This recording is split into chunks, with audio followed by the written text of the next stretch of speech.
सो अब बेसिकली होता ही है ना कि जब हमारे HTML के एलिमेंट्स या CSS की स्टाइलिंग बहुत ज्यादा हो जाती है, तो हमें ये याद नहीं रहता कि कौन सा टैग कहाँ से स्टार्ट हो रहा है और कहाँ से एंड हो रहा है, कौन से टैग या कौन से सेक्शन का क्या पर्पस है, कौन सा टैग क्या पर्पस सर्व कर रहा है और कौन सा CSS का स्टाइल क्या पर्पस सर्व कर रहा है। तो डेवलपर अपनी याद दहानी के लिए, जैसे अभी मैंने ये टॉपिक आज पढ़ाने हैं ना, तो इससे पहले एक चीज, यानी असल में टॉपिक ये पढ़ाना है जो फ्लेक्स की प्रॉपर्टीज है, जस्टिफाई और अलाइन, लेकिन उससे पहले एक टॉपिक पढ़ा रहा हूँ बॉक्स साइजिंग। तो नॉर्मली मुझे भूलने की आदत है, तो मैंने कहा यार मैं भूल ना जाऊं, ये ना हो कि मैं इस टॉपिक को डिस्कस करते करते अगला टॉपिक भूल ही जाऊं जो पढ़ाना है। तो मैंने यहाँ पे ये दो चीजें लिख दी कि मुझे ये चीज पढ़ानी है। तो अब ये इनका आउटपुट पे कोई असर नहीं आएगा, ये सिर्फ मेरी मेमोराइजेशन के लिए, मेरी याद दहानी के लिए यहाँ पे पड़ी हुई है। तो अगर आपने कोई भी ऐसी चीज कोड के अंदर लिखनी हो ना, तो उसे हम बोलते हैं कमेंट। तो comment are non executable lines. Non executable lines का मतलब यह है कि वो HTML के आउटपुट पे कोई असर नहीं डालती, सिर्फ डेवलपर की रीडेबिलिटी को, और अगर उसने कोई चीज रिमाइंडर रखना हो या मेमोराइज करना हो, तो वो उसके लिए कमेंट्स लिख देता है। ठीक है, तो कमेंट्स लिखने का तरीका ये है कि आपने जहां भी कमेंट करना है ना किसी चीज को, उसको सेलेक्ट करें और यहां से कंट्रोल क्वेश्चन मार्क प्रेस कर दें, और अनकमेंट करना हो तो दोबारा कंट्रोल क्वेश्चन मार्क प्रेस कर दें। अच्छा, वैसे कमेंट अगर मैनुअली लिखना है ना, तो आप कमेंट्स ये लेस देन का सिंबल, एक्सक्लेमेशन मार्क और 2 टाइम डैशेस, जब भी आप ये लिखेंगे तो इसका मतलब है यहां से ये कमेंट का स्टार्ट है, और जब दोबारा 2 टाइम डैशेस लिख के ये क्लोज कर देंगे तो इसका मतलब है ये कमेंट का स्टार्ट है। Anything that you are going to write inside this, वो क्या ट्रीट होगा? कमेंट ट्रीट होगा। ठीक है, कमेंट का मतलब it's just for my own understanding या रीडेबिलिटी और व्हाटएवर रिमाइंडर, तो इसका आउटपुट पे कोई असर नहीं पड़ेगा। तो ये कमेंट है, तो मैंने ये कमेंट लिखा, तो मैंने कहा I thought I should explain it. ठीक है, so anything that is enclosed inside opening and this closing convention, that would be considered as comment.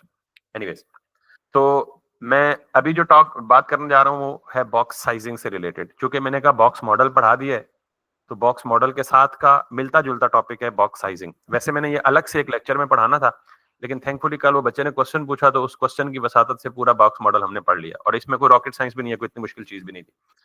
तो बॉक्स साइजिंग क्या है? मैं एक बॉक्स बना लेता हूँ, और अब मैं जब कहूंगा एक बॉक्स, तो इसका मतलब आपको पता है कि every HTML element can be treated as a box. तो मैंने इसको नाम दे दिया जी, लेट्स सपोज नाम ही बॉक्स दे दिया, और मैं इसको जाके कुछ स्टाइलिंग दे देता हूँ, बॉक्स दिस, और इसको मैं दे देता हूँ जस्ट देखने के लिए बैकग्राउंड कलर रेड दे देता हूँ, और इसको विड्थ दे देता हूँ लेट्स सी 300 पिक्सल्स, और इसको हाइट भी दे देता हूँ let's see 300 pixels. Now if I go to check the output of this box, it should be a very simple box. ठीक है, जैसे आप, that's it. तो इस बॉक्स की विड्थ कितनी है? 300 पिक्सल्स। परफेक्ट, ये याद रखिएगा। अब मैं इस बॉक्स को देता हूं बॉर्डर। आपको पता है बॉर्डर की प्रॉपर्टी 3 चीजों का कॉम्बिनेशन है। थिकनेस ऑफ द बॉर्डर, कितनी चौड़ाई या मोटाई होगी बॉर्डर की, followed by type of a border, solid होगा, डैश्ड होगा, डॉटेड होगा, बहुत सारी टाइप्स अवेलेबल हैं, और तीसरा इसका कलर ऑफ द बॉर्डर। ठीक है, तो मैं इसे कह देता हूं जी लेट्स सपोज ग्रीन। तो एलिमेंट की विड्थ कितनी है? 300 पिक्सल्स। ठीक है, मेक श्योर। तो व्हाट डू यू से, अब एलिमेंट की विड्थ कितनी हो गई है? 300 प्लस 5, क्योंकि 5 पिक्सल बॉर्डर। तो एलिमेंट की टोटल विड्थ की कैलकुलेशन कैसे होती है वो बता रहा हूं।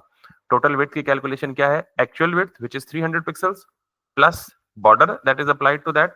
अगर बॉर्डर कोई अप्लाई नहीं होगा तो बॉर्डर 0 होगा, तो 300 प्लस 0 300 ही रहेगा। तो अब बॉर्डर 5 पिक्सल है, तो 300 प्लस 5 कितनी विड्थ हो गई? 305। अब अगर मैं इस पे पैडिंग अप्लाई कर दूं, और पैडिंग में कर दूं जी 24 pixels on all sides, obviously 24 top पे होगी, 24 राइट पे होगी, 24 बॉटम पे होगी। और अगर मैं यहाँ पे रिफ्रेश करूं, तो did you see it's width got increased? Clear होगी बात? तो अब इसकी विड्थ कितनी हो गई है? 329 पिक्सल्स। ठीक, अब बेसिकली अगर मैं मार्जिन दूं, जरा गौर से देखिएगा, मार्जिन मैंने दे दिया लेट्स सी 20 पिक्सल्स। तो बॉक्स के साइज पे देखिएगा, साइज पे असर पड़ा या नहीं पड़ा? नहीं पड़ा। क्यों साइज पे असर नहीं पड़ा? कि स्पेस उसके इर्द गिर्द आई है, बॉक्स का साइज उतना ही रहा, स्पेस उसके अराउंड आई है, space went outside the border. तो जब स्पेस बॉर्डर के आउटसाइड होगी तो वो बॉक्स के साइज पे इफेक्ट नहीं करेगा। इसका मतलब एक चीज पक्की रट लें आज से, कि जब भी मैं कहूं कि how should the width of an element be calculated, तो आप क्या कहेंगे? विड्थ कितनी चीजों का कॉम्बिनेशन है? विड्थ कितनी चीजों का कॉम्बिनेशन है? आ जाएंगे। किसी भी एलिमेंट की विड्थ के सामने मार्जिन नहीं, actual width which was 300 pixels plus margin, sorry, plus border which was 5 pixels plus padding which was 24 pixels। जब मैंने आपके सामने ये करके दिखाया तो फिर आप क्यों कंफ्यूज हैं? कि मैंने आपको ये करके दिखाया कि देखिएगा, अभी गौर से देखिएगा, मैं सिर्फ मार्जिन हटा रहा हूं, ये चले मैं यहाँ इंस्पेक्ट से हटा के दिखाता हूँ कि विड्थ कैसे चेंज होगी। इस बॉक्स पे नजर रखिएगा जरा गौर से। मैंने ये बॉक्स पे क्लिक किया, मैं यहां से मार्जिन हटा रहा हूं, बॉक्स के साइज में कोई फर्क पड़ा? हटाने और घटाने से उसके इर्द गिर्द की स्पेस बड़ी इंक्रीज या डिक्रीज हो रही है, बॉक्स के साइज में यानी बॉक्स की विड्थ में कोई फर्क नहीं पड़ रहा। अच्छा, मैं जब भी साइजिंग की बात करूं तो विड्थ वाइज करता हूं। मैंने आपको कल से बताया था कि हाइट हम नहीं देते किसी एलिमेंट को, तो sizing means only talking about the width. तो मार्जिन को हटाने से बॉक्स के साइज में फर्क नहीं पड़ा, बल्कि बॉक्स के अराउंड जो स्पेसिंग थी उसमें फर्क पड़ा। लेकिन अब जरा देखिएगा पैडिंग पे, पैडिंग मैंने डिसेबल कर दी तो बॉक्स साइज छोटा हो गया, पैडिंग मैंने इनेबल कर दी तो बॉक्स साइज क्या हो गया? बड़ा हो गया। अच्छा, अब बॉर्डर को देखिएगा, बॉर्डर मैंने हटाया तो बॉक्स साइज छोटा। तो इसका मतलब है कि किसी भी एलिमेंट की जो एक्चुअल या फाइनल विड्थ है वो कैसे कैलकुलेट होती है? Very nice. एक्चुअल विड्थ यानी एक्चुअल विड्थ तो उसकी कितनी थी? 300 पिक्सल्स। प्लस उसके साथ क्या ऐड होना था? बॉर्डर। प्लस उसके साथ क्या ऐड होना है? पैडिंग। अगर मार्जिन दें भी तो मार्जिन विड्थ का पार्ट नहीं बनता, मार्जिन विड्थ का पार्ट। क्लियर हो गई? एब्सोल्युटली। तो this is called box sizing, कि बॉक्स अपना साइज कैसे कैलकुलेट करता है, that is called box sizing. तो अगर मैं आपसे पूछूं कल, तो अब अल्फाज याद रखिएगा कि व्हाट इज बॉक्स साइजिंग। तो आप कहेंगे कि यानी the technique through which a box calculates its size, या the way the box calculate its size is called as box sizing. नाम से जाहिर नहीं है, बॉक्स साइजिंग का मतलब है बॉक्स अपना साइज कैसे कैलकुलेट करेगा। ठीक है? तो how does it calculate its size? Its actual width और size can consist of three things. Actual width यानी actual plus its border plus its padding, margin width का पार्ट नहीं होता। This is box sizing. अब जरा एक और interesting चीज बताता हूं आपको, डिफरेंस बताता हूं आपको। मैं इसी तरह ना एक बॉक्स यहाँ पे बॉक्स 1 के नाम से दूसरा बॉक्स बनाता हूं, ये, और यहाँ पे स्टाइलिंग भी इसको दे देता हूं लाइक बॉक्स 1 की। दोनों को सेम स्टाइल दे देता हूं, कलर डिफरेंट दे देता हूं ताकि हमें वो दिखने में डिफरेंट लगे। इसको कलर दे देता हूं ऑरेंज। लैंग्वेज क्यों चेंज हो जाती है बार बार? ऑरेंज, और इसका जो बॉर्डर है वो दे देता हूं ब्लू। तो हमारे पास दो बॉक्सेस हैं, ठीक, दोनों का साइज एग्जैक्टली सेम है क्योंकि सारा कुछ इनको मार्जिन पैडिंग वगैरह सब कुछ सेम दिया हुआ है। पहले बॉक्स को मैं जाके एक प्रॉपर्टी एडिशनल दे देता हूं which is called as box sizing border box. इसका फर्क देख लें, फिर मैं एक्सप्लेन करूंगा कि बॉक्स साइजिंग बॉर्डर बॉक्स क्या करता है। पहले को मैंने क्या दिया? Box sizing border box. दूसरे को नहीं दिया वो वाला काम। तो जब मैंने दोनों को बॉक्स, किसी को बॉक्स साइजिंग प्रॉपर्टी नहीं दी तो दोनों एग्जैक्टली सिमिलर विड्थ के हैं। अब मैं अगर इसको रिफ्रेश करूंगा, what happened with it? Size कम हो गया। वजह? सॉरी, पैडिंग कम हो गई। वेरी नाइस, पैडिंग निकल गई है और बॉर्डर निकल गया। तो यहां से एक नतीजा निकालना है आपने कि जब भी किसी, normally, I repeat, normally box या कोई भी एलिमेंट अपना साइज कैसे कैलकुलेट करता है? 3 चीजों की बेस पे, actual width plus border plus padding. ठीक, तो इसका मतलब है कि जब आप किसी भी एलिमेंट को पैडिंग और बॉर्डर देते हैं तो उसकी एक्चुअल विड्थ क्या हो जाती है? बढ़ जाती है। अगर आप ये बिहेवियर नहीं चाहते, अगर आप चाहते हैं कि बॉक्स के साइज में या बॉक्स का साइज कैलकुलेट होते हुए विड्थ, उसकी विड्थ में बॉर्डर और पैडिंग शामिल ना करूं, तो उसको ये प्रॉपर्टी दे दे, बॉक्स साइजिंग बॉर्डर बॉक्स। समझ आ गई बात? अब ये यूज कहां होगा? ये आगे चल के मैं यूज करने लगा हूं, थोड़ी देर के बाद या अगली क्लास में, मे बी कल, तो आपको ये अंदाजा होगा। लेकिन सिर्फ इतनी बात याद रख लें कि what is box sizing? Box sizing is the way through which a box calculates its size. ये पहले बता चुका हूं। ठीक, व्हाट एंड कैलकुलेटेड साइज का मतलब वो कौन सा वे है जिससे वो अपना साइज कैलकुलेट करता है? अ box calculate its size based on 3 things, actual width जो कि उसको आपने दी है, प्लस बॉर्डर प्लस पैडिंग। 3 चीजों को मिला के वो विड्थ कैलकुलेट करता है। What if you want to subtract padding and border from the width of the element, तो आप उस एलिमेंट को क्या दे देंगे? Box sizing border box. Clear? अब अगर मैं दूसरे को भी यही दे दूं,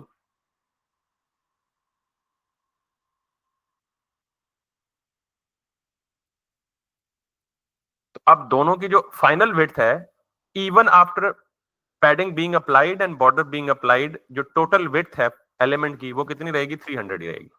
तो विड्थ में बॉर्डर भी काउंट नहीं होगा और पैडिंग भी काउंट नहीं होगी, and that is because of box sizing border box. समझ आ गई बात? किसी को ना समझ आई हो? एक और कॉन्सेप्ट है, इसी से मिलता जुलता है, मिलता जुलता तो नहीं है लेकिन चले वो बेसिक्स में आता है। जब भी हम मार्जिन देते हैं किसी चीज को, जरा देखिएगा गौर से, मैंने बॉक्स 1 को भी मार्जिन कितना दिया है? 20 पिक्सल। तो 20 पिक्सल मार्जिन कहां से उठाएगा? टॉप से, बॉटम से, राइट से, लेफ्ट से, चारों साइड से। और बॉक्स 1 को भी कितना मार्जिन दिया है? 20 पिक्सल। तो 20 पिक्सल कहां से उठाएगा? टॉप से, राइट से, बॉटम से और लेफ्ट से। लेकिन ऐसा हो नहीं रहा। अच्छा, एक बात मैं आपको बता दूं बेटा कि कंफर्म है कि आप जितने बारीक बीन बनेंगे ना, जितने ज्यादा कीड़े निकालेंगे, उतने ज्यादा अच्छे लर्नर बनेंगे आप। ठीक है? तो इसलिए अभी तक आपको कोई डिफरेंस नहीं फील हुआ? क्या आपको कुछ लग रहा है कि कुछ गलत है यहाँ पे?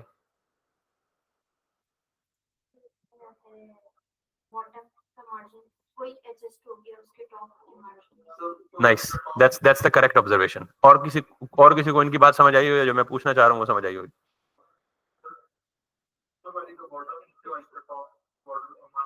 Very nice, that's the correct suggestion, correct pickup. आपको अंदाजा हुआ क्या हुआ? इशू क्या हुआ?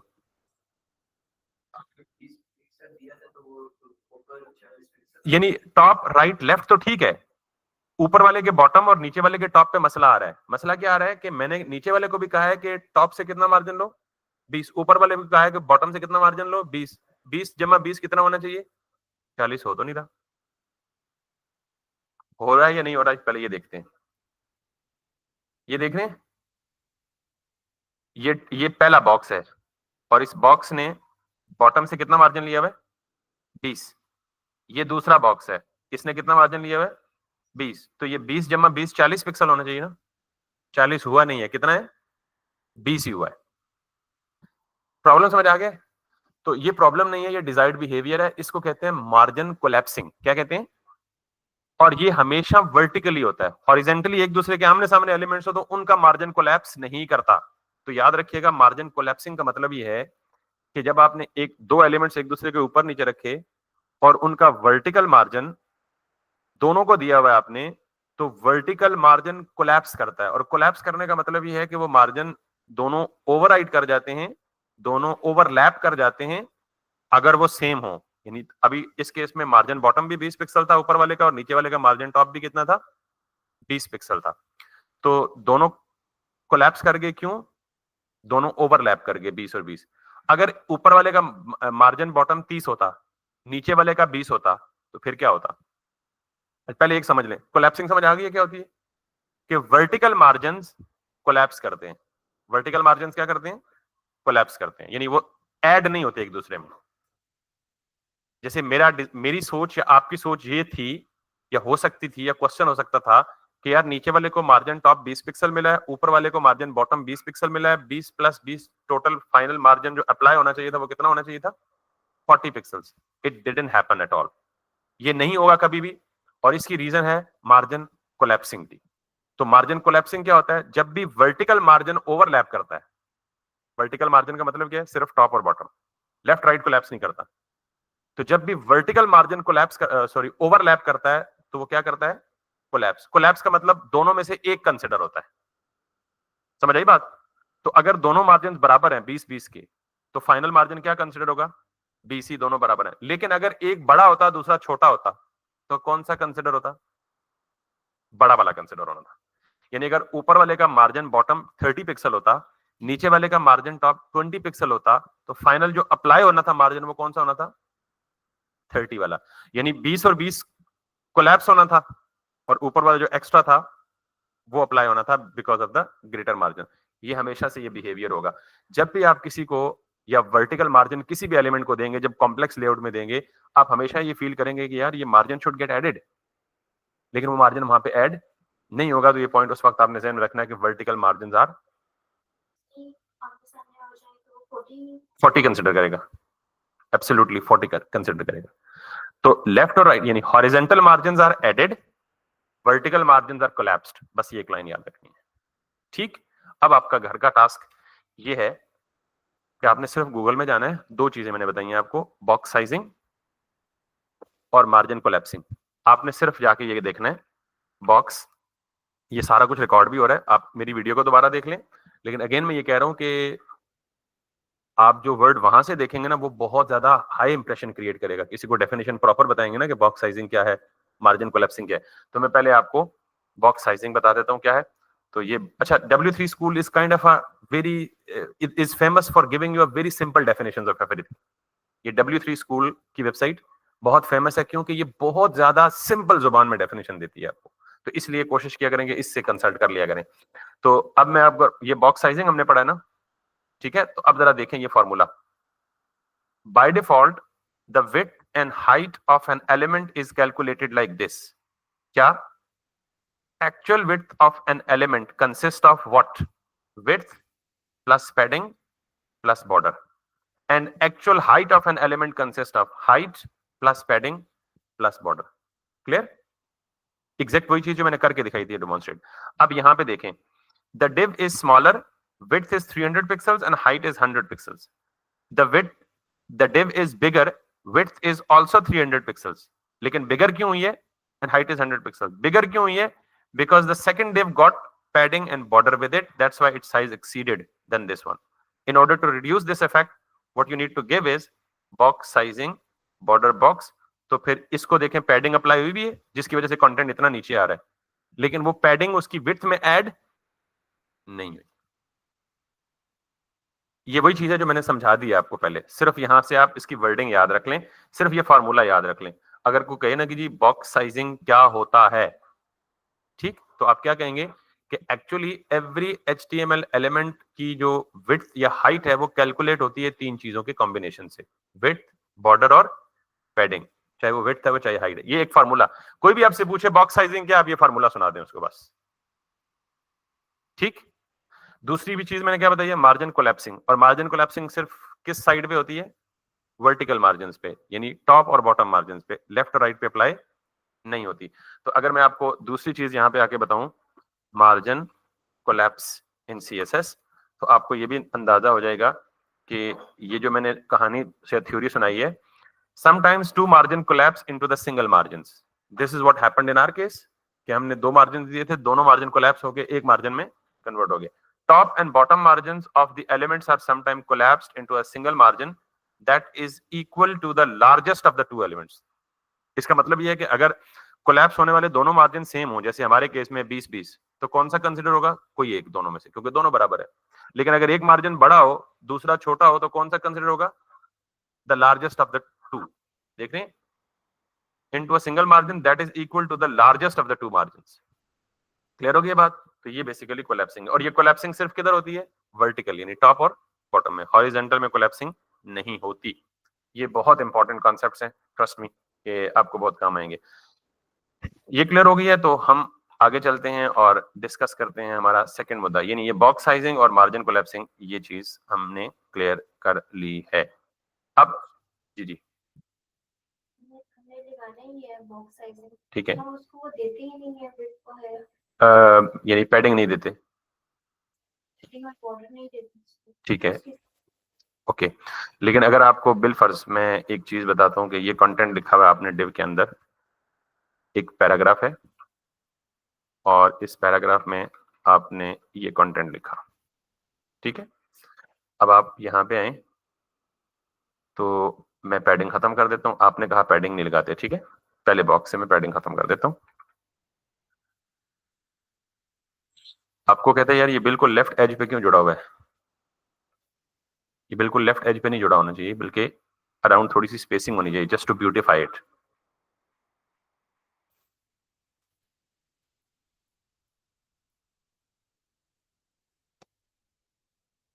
ये कार्ड बना हुआ है एक, ठीक, तो ये साइडों पे और ये राइट साइड पे और ये बॉटम पे अगर आप पैडिंग नहीं देंगे तो ये सारा कंटेंट किधर जुड़ जाएगा, बिल्कुल एजेस के साथ जुड़ जाएगा।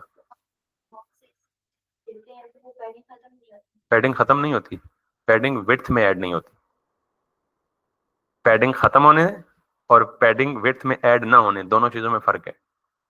यहां देख लेना, हमने जो बॉक्स साइजिंग पढ़ी है ना, यहाँ पे देखिएगा पैडिंग खत्म नहीं, एग्जैक्टली व्हाट, यानी उसी अवेलेबल विड्थ के अंदर ही पैडिंग बढ़ जाएगी। अब ये देख लें, यहाँ पे पैडिंग खत्म तो नहीं हुई, पैडिंग इज स्टिल देयर, ये देख रहे हैं टॉप से स्पेस, लेफ्ट से स्पेस, बॉटम से स्पेस, लेकिन वो पैडिंग इसकी विड्थ में ऐड होके इसकी विड्थ को बढ़ाने का सबब नहीं बनी। बाकियों को भी ये बात समझ आ गई है, ये इंपॉर्टेंट पॉइंट की तरफ इशारा किया है ना बाय द वे। तो पैडिंग खत्म नहीं होती, पैडिंग विड्थ में ऐड नहीं होती, एडजस्ट, एग्जैक्टली साइज बढ़ाना, समझ आइए बात। तो दिस इज व्हाट एक्चुअली, अब आपने कहा पैडिंग नहीं दें, तो पैडिंग नहीं देंगे तो सारा कंटेंट जो है एजेस के साथ जुड़ गया, ठीक। अच्छा मैं अगर मैं लेट सपोज पी को मार्जिन 0 दे देता हूँ, ये जो है ना, ये टॉप से स्पेसिंग ये भी किसकी वजह से आ रही है, पी टॉप बॉटम मार्जिन लेता है। अगर मैं पी को भी 0 दे देता हूँ फिर आप देखिएगा ये हर तरफ से जुड़ जाएगा उसके साथ, which is not desired actually obviously. तो फिर हमें क्या करेंगे, उसको अगर साइडों से मुझे स्पेसिंग चाहिए, तो यानी टॉप पे बिल्कुल स्टिक हो गया, लेफ्ट पे बिल्कुल स्टिक हो गया, what if I need to actually create space around the paragraph, तो मैं क्या कहूंगा, पेरेंट को जाके पैडिंग दे दूंगा, तो padding will push the inner content inside without actually getting added to the width. बात समझ आ रही है?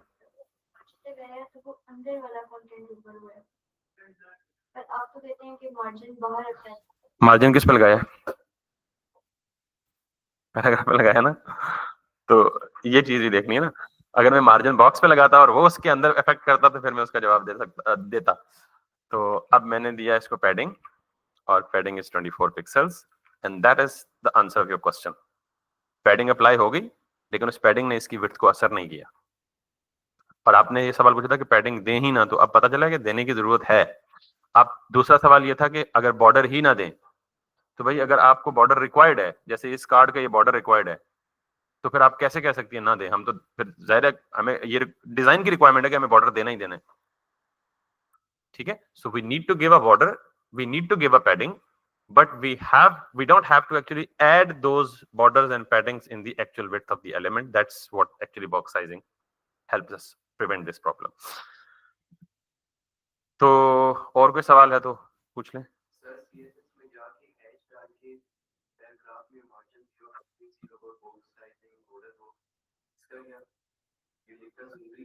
नहीं, ये कहाँ देखा है मैंने, कहाँ देखा है मैंने, भाई कर रहा था, तो भाई बहुत अच्छा कर रहा था, अल्टीमेटली हमने भी वही करना है।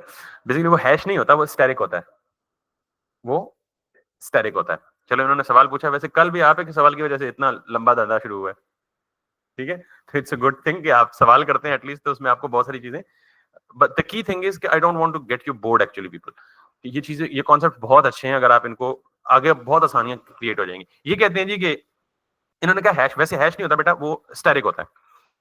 यानी इन्होंने कहा जी कि इनके भाई ने ये काम किया हुआ है कि स्टैटिक डाला हुआ है, और इस स्टैटिक में उन्होंने 3 चीजें डाली हुई हैं। मार्जिन 0, पैडिंग 0 और बॉक्स साइजिंग बॉर्डर बॉक्स। तो ये बहुत अच्छी प्रैक्टिस है। ये हो क्या रहा है बेसिकली, देखें पहली बात ये कि स्टैटिक क्या है। जैसे अगर मैं किसी भी क्लास नेम के साथ डॉट लिखूं तो डॉट के साथ जो चीज लिखूंगा वो किसको सेलेक्ट करेगा, सिर्फ क्लासेस को। अगर मैं किसी भी टैग का नाम लिख दूं तो वो किसको टारगेट करेगा, सिर्फ टैग्स को। तो इसका मतलब है हमने सीएसएस में दो किस्म के सेलेक्टर्स पढ़े हैं, टैग नेम सेलेक्टर और क्लास नेम सेलेक्टर। ठीक है, ये क्या है क्लास नेम सेलेक्टर, मतलब क्या है कि ये बॉक्स नाम की क्लास ढूंढेगा इधर। क्लास क्यों ढूंढेगा, क्योंकि इसके साथ डॉट लगा हुआ है। ये क्या है पी, इसके साथ डॉट नहीं लगा हुआ, तो ये कौन सा सेलेक्टर है, टैग नेम सेलेक्टर। ये क्या ढूंढेगा यहां जाके, पी नाम का टैग जो इधर एग्जिस्ट कर रहा है। लेकिन आज पहली दफा ये स्टैटिक डाला है, तो स्टैटिक का मतलब होता है ऑल। स्टैटिक का मतलब क्या होता है, ऑल, और इसे कहते हैं यूनिवर्सल सेलेक्टर। ये किसको सेलेक्ट करेगा, तमाम एलिमेंट्स को, पूरे एचटीएमएल में तमाम एलिमेंट्स को सेलेक्ट करेगा। ये बात समझ आ गई, स्टैटिक का क्या मतलब है, it's a universal selector, it selects all the HTML elements. पहली बात। अंदर जाके मैंने कहा मार्जिन 0, पैडिंग 0, क्यों? देखें हमने पढ़ा था कि कुछ एलिमेंट्स डिफॉल्ट प्रीसेट्स लेते हैं, ब्राउजर प्रीसेट्स लेते हैं, और वो एलिमेंट कौन कौन से हैं हमें पता है। हेडिंग लेता है, पैराग्राफ लेता है, यूएल लेता है, एलआई लेता है, एंकर लेता है। लेकिन मार्जिन और पैडिंग कौन से लेते हैं, यही लेते हैं 4-5 जिनको मैंने, पैराग्राफ मार्जिन लेता है, हेडिंग मार्जिन पैडिंग लेता है, मार्जिन लेता है, यूएल एलआई मार्जिन और पैडिंग दोनों लेते हैं। तो जब मैंने यूनिवर्सली स्टैटिक में डाल दिया मार्जिन 0, पैडिंग 0, तो क्या होगा, पूरे एचटीएमएल का कोई टैग ना मार्जिन लेगा ना पैडिंग लेगा। इसका मतलब है कि मैंने एक बार बार स्पेसिफाई करने के बजाय पेज के स्टार्ट में एक ही दफा कह दिया यार कि बड़ी मेहरबानी, तुम्हें जरूरत नहीं है प्रीसेट देने की, जहां मुझे देना हुआ मैं खुद दे लूंगा। बात समझ आई नहीं आई, नहीं आई, आ गई ना। तो बेसिकली अगर मैं यहां से हटा दूं मार्जिन P0 और यहां पे हटा दूं, तो कैन यू सी दिस, ये जो बॉडी की वजह से मार्जिन था ना वो हट गया, जो थोड़ा सा जर्क आपको फील हुआ है। और ये जो P है, अब इस P का भी मैंने P को एक्सप्लिसिटली टारगेट करके कहीं भी उसका मार्जिन 0 नहीं किया, लेकिन इसकी वजह से उसने P का मार्जिन क्या कर दिया, 0 कर दिया। और पैडिंग भी क्या कर दी, अगर मैं अब ULLI लिखूंगा ना तो उसके लेफ्ट साइड पे ना पैडिंग आएगी ना टॉप बॉटम पे मार्जिन आएगा। तो इसको हम कहते हैं overwriting the presets on the entire document.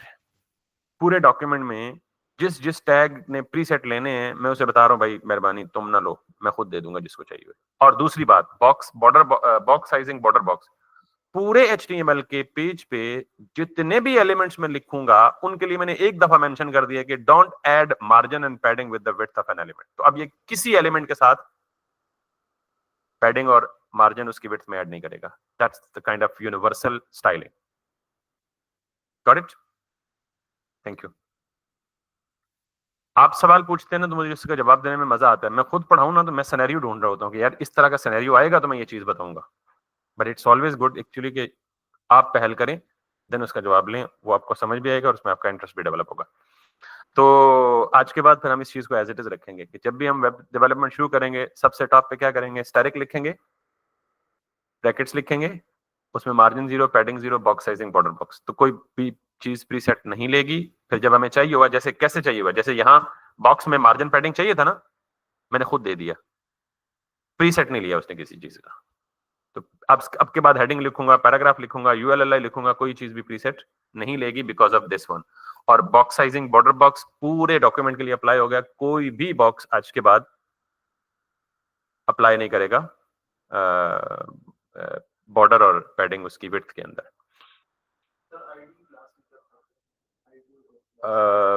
ये वो सवाल है कि जिसका जवाब मैं नहीं देना चाहता, अगर सॉरी बोल दूं। दोनों में फर्क सिर्फ ये है कि आईडी का मतलब आइडेंटिफिकेशन, और आइडेंटिफिकेशन यूनिक होती है। आप जैसे पूरे एचटीएमएल में हर एलिमेंट को नाम दे सकते हैं ना क्लास के एट्रीब्यूट के थ्रू, वैसे ही आप हर एलिमेंट को, पूरे एचटीएमएल के हर एलिमेंट को एक आईडी भी दे सकते हैं। ठीक, फर्क सिर्फ ये है कि जैसे एक ही क्लास मल्टीपल एलिमेंट्स को दे सकते हैं ना, यानी एक ही क्लास को बार बार यूज कर सकते हैं, आईडी जिसको एक दे दी पूरे पेज पे सेम आईडी किसी दूसरे को नहीं दे सकते, क्योंकि आईडी का मतलब ये आपका जो आईडी कार्ड का नंबर है पूरे पाकिस्तान में किसी दूसरे बंदे का हो सकता है? नहीं हो सकता ना। मेरा आईडी कार्ड यूनिक है, आपका यूनिक है, इन सब जितने बैठे हैं सबका बेफॉर्म या आईडी कार्ड, जिनका नहीं बना आईडी कार्ड बेफॉर्म होगा, ऑब्वियसली वो नंबर तो सेम ही होता है। तो जब बच्चा पैदा होता है तो उसको एक नंबर असाइन कर दिया जाता है, जब हॉस्पिटल से उसको मेडिकल सर्टिफिकेट या बर्थ सर्टिफिकेट मिलता है, वो नंबर जब वो बेफॉर्म बनवाता है तो वो बेफॉर्म पे वो नंबर अगर ना भी चढ़े तो उससे मिलता जुलता कोई नंबर बेफॉर्म पे चढ़ जाता है। बेफॉर्म जब बंदा 18 साल का होता है तो वही नंबर उसके बेफॉर्म, तो जिंदगी जब तक वो जीता है ना तब तक वो एक नंबर के साथ जीता है। इसका मतलब ID is unique, class can be repeated. तो इस आईडी को भी सीएसएस में टारगेट किया जा सकता है यूजिंग हैश, और इसको भी स्टाइल दिए जा सकते हैं। लेकिन हम आईडी को ज्यादातर स्टाइलिंग के लिए यूज नहीं करते, हम आईडी को ज्यादातर जावास्क्रिप्ट में यूज करते हैं, इसलिए आईडी का जिक्र ही नहीं किया कि जब जावास्क्रिप्ट पढ़ेंगे तब आईडी को छेड़ देंगे और तब हम उसको बता देंगे। बट आईडी यूज कर सकते हैं, करेंगे नहीं, रिकमेंडेड नहीं है। होती है या नहीं होती, मेरे ख्याल में that's not a good question. ID बहुत सारे लोग यूज करते हैं, लेकिन ऐसा हरगिज नहीं है कि जो चीज बहुत सारे लोग यूज करते हैं वो सही करते हैं। करेक्ट। तो मतलब सादा सा जवाब ये है कि आप आईडी को सीएसएस स्टाइलिंग के लिए यूज कर सकते हैं, there is absolutely no issue, but नहीं करेंगे यूज। कोशिश करें मैक्सिमम ना करें। हाँ, जहां कोई बहुत ज्यादा इमरजेंसी हो जाए कि और कोई हाल ही ना बचे, फिर आईडी को यूज करें, अदरवाइज आईडी को स्टाइलिंग के लिए यूज ना करें।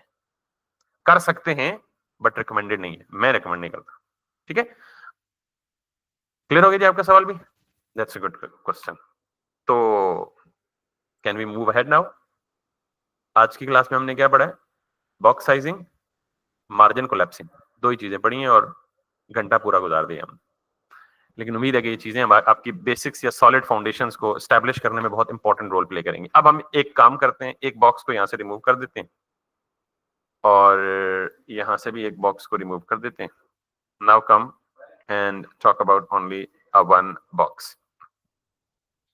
इसके अंदर मैं ये कर देता हूँ, लेट्स सी, टेक्स्ट जो है ना वो थोड़ा कर देता हूँ, बिल फर्ज इतना सा कर देता हूँ, पैराग्राफ।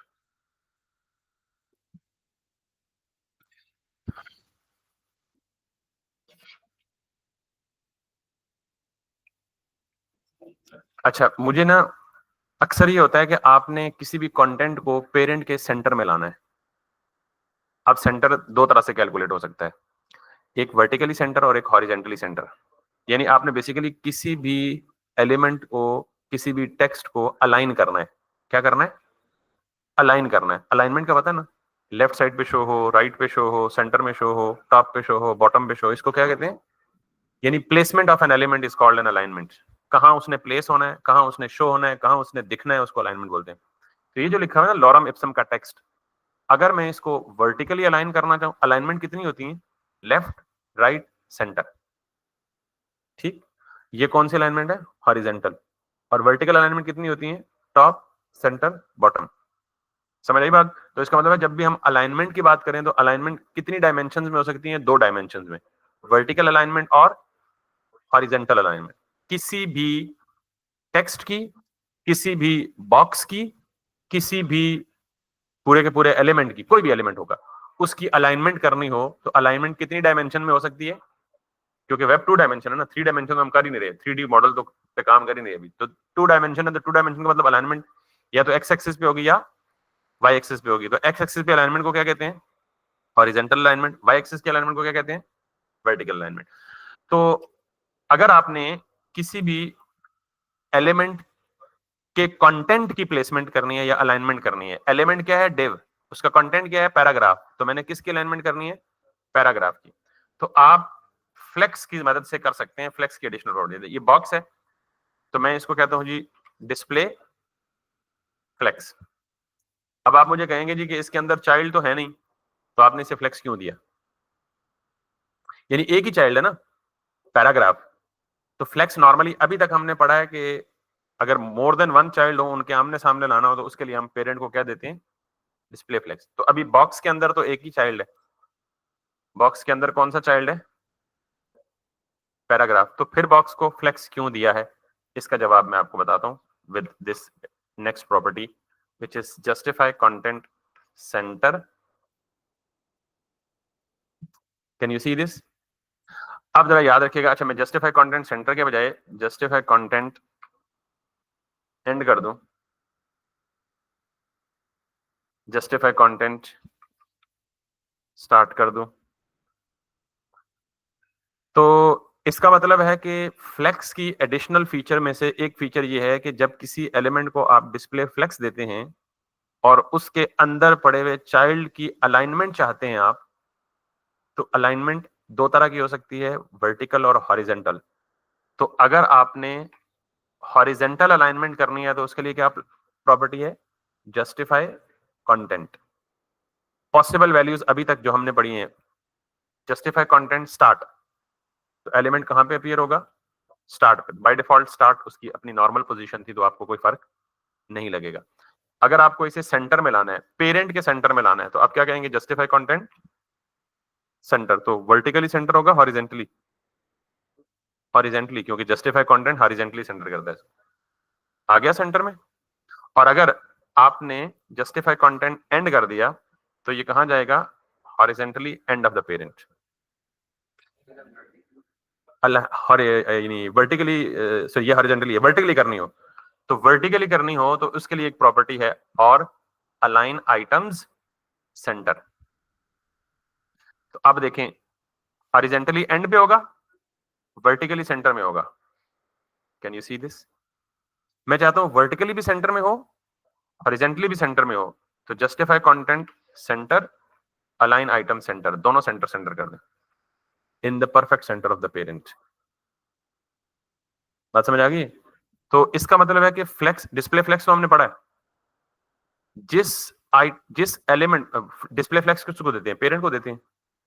तो अब पेरेंट अगर डिस्प्ले फ्लेक्स होगा तो तभी जस्टिफाई कंटेंट भी काम करेगा और अलाइन आइटम भी काम करेगा। इसका मतलब अलाइन आइटम्स और जस्टिफाई कंटेंट डिपेंडेंट है किस पे? फ्लेक्स पे। ठीक। अब आप देखें कि हम पेरेंट को फ्लेक्स की वजह से कितनी प्रॉपर्टीज दे सकते हैं? 3। एक तो फ्लेक्स रैप रैप, दूसरी जस्टिफाई कंटेंट, और तीसरी अलाइन आइटम्स। तो ये तीनों प्रॉपर्टीज बेस करती हैं किस पे? डिस्प्ले फ्लेक्स पे। कि डिस्प्ले फ्लेक्स होगा तभी जस्टिफाई कंटेंट। अच्छा मैं डिस्प्ले फ्लेक्स हटा देता हूं, बाकी दोनों रहने देता हूं, एक भी नहीं काम करेगी, ना जस्टिफाई कंटेंट काम करेगी, ना अलाइन आइटम्स काम करेगी। तो this is what I mean by, अगर आप डिस्प्ले फ्लेक्स देंगे तो अब आज के बाद याद रखिएगा, जब भी मैं कहूंगा ना कि किसी भी बॉक्स के किसी भी एलिमेंट के इनर कंटेंट यानी चाइल्ड को अलाइन करना है, तो आप मुझसे पूछेंगे जी कौन सी अलाइनमेंट चाहिए आपको, वर्टिकली या हॉरिजेंटली या दोनों? तो अगर मैं कहूं कि आपने इसे हॉरिजेंटल अलाइन करना है, तो then your question should be कहां अलाइन करना है? हॉरिजेंटली लेफ्ट पे या सेंटर पे या एंड पे? ठीक। तो justify content start, justify content centre, justify content and, ये हॉरिजेंटली अलाइनमेंट करता है किसी भी फ्लेक्स आइटम की। फ्लेक्स आइटम क्या होता है? फ्लेक्स का चाइल्ड। ठीक है। और अगर मैं कहूं कि वर्टिकली इनकी अलाइनमेंट करनी है, तो वर्टिकली अलाइनमेंट भी 3 हो सकती है, अभी तक 3 हो सकती है, वैसे इसके अलावा और भी बहुत सारे ऑप्शन हैं। एक vertically start, vertically center, vertically end. तो वर्टिकल अलाइनमेंट के लिए क्या इस्तेमाल होता है? Align items, justify content, align items, flex wrap wrap, display flex. ये 4 प्रॉपर्टीज पेरेंट को मिलती हैं। असर किस पे करती हैं? चिल्ड्रन पे करती हैं। मिलती पेरेंट को है, असर किसको करती हैं? चिल्ड्रन को। चाइल्ड और चिल्ड्रन में फर्क पता है ना? एक सिंगल हो तो चाइल्ड होता है, मल्टीपल हो तो चिल्ड्रन होते हैं। तो फ्लेक्स की जो बाकी वैल्यूज है ना, वो चिल्ड्रन के लिए हैं। यानी मल्टीपल चाइल्ड होंगे तो फिर बाकी फ्लेक्स ये जस्टिफाई कंटेंट की बाकी वैल्यूज बताऊंगा। तो ये भी क्लियर हो गया जी आपको? आखिरी चीज हम पढ़ते हैं और बस करते हैं, बल्कि मेरे ख्याल में इतना बहुत है आपके लिए। बॉक्स साइजिंग आपने देखा होगा, जब मैंने जो लेक्चर शेयर किया ना, तो आपकी आसानी के लिए अब भी अगर आप ना पढ़ें तो फिर आपकी मर्जी, मैं हर लेक्चर के एंड पे लिख देता हूं कि इस लेक्चर में कौन सा टॉपिक डिस्कस हुआ, अगर आपने फील किया होगा। ठीक है। तो कोशिश करेंगे जो रेलेवेंट टॉपिक आपको ढूंढना हो या मिलना हो, या बाद में भी किसी पुराने टॉपिक को डिस्कस करना चाहें या पढ़ना चाहें, तो आप पिछली वीडियो पे जाके देख सकते हैं। तो बॉक्स साइजिंग हो गया, जस्टिफाई हो गया, अलाइन हो गया, और आज हमने क्या पढ़ा है?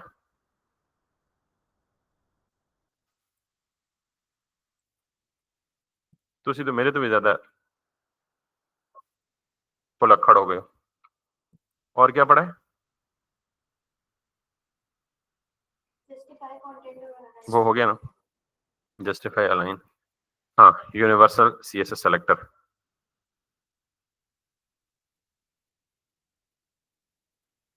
और वो क्या है? स्टैटिक। और क्या पढ़ा है? बस ये चीजें पढ़ी हमने मेन। ठीक है, तो please once again I would request कि आप जाके घर में बॉक्स बना के खुल के शरारतें करें, पंगे लें। जो बंदा ज्यादा शरारतें करता है ना इन कॉन्सेप्ट्स के साथ, वेब डेवलपमेंट के साथ, वो ज्यादा सीखता है। तो box sizing, justify content, align item, margin, collapse और universal CSS selectors, that's it, that's it. किसी का सवाल है तो पूछ ले। ये सारी सॉलिड